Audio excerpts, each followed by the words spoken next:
सेबी से एनओसी लेने के लिए एनएसई के बोर्ड ने अप्रूव किया है और एनएसई की तरफ से सेबी को यह अर्जी फाइल भी कर दी गई है।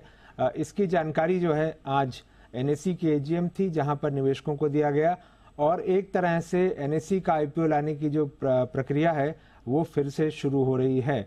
दरअसल हाल में दिल्ली हाईकोर्ट में एक मामले की सुनवाई हो रही थी और मामला इसी बात पर था कि एनएसई का आईपीओ लाने की मंजूरी क्यों नहीं दी जा रही है।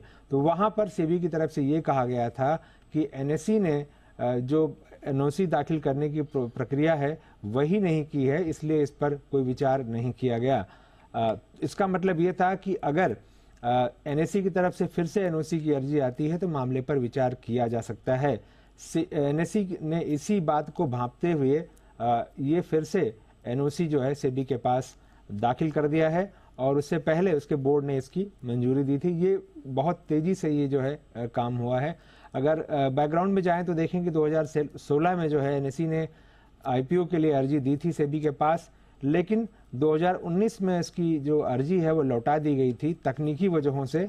हालांकि तब ये नहीं कहा गया था कि कोलोकेशन के मामले हैं या दूसरे जो जांच चल रहे हैं वो पूरा होने के बाद ही आईपीओ की अर्जी लानी चाहिए, लेकिन उसके पीछे दूसरी तकनीकी वजहें गिनाई गई थी और उस वक्त एनएसई ने ये अर्जी जो है वापस ले ली थी।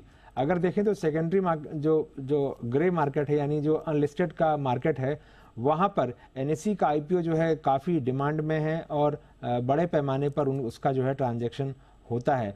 तो एनएसई ने हाईकोर्ट में भी यही कहा था कि जब इतना ट्रांजैक्शन है, लोगों में इंटरेस्ट है, तो लिस्टिंग की परमिशन क्यों नहीं मिलनी चाहिए। और जैसा कि बाकी मामलों में भी होता है कि कंपनियां पूरा डिस्क्लोजर दे करके वो अपना आईपीओ लाती हैं।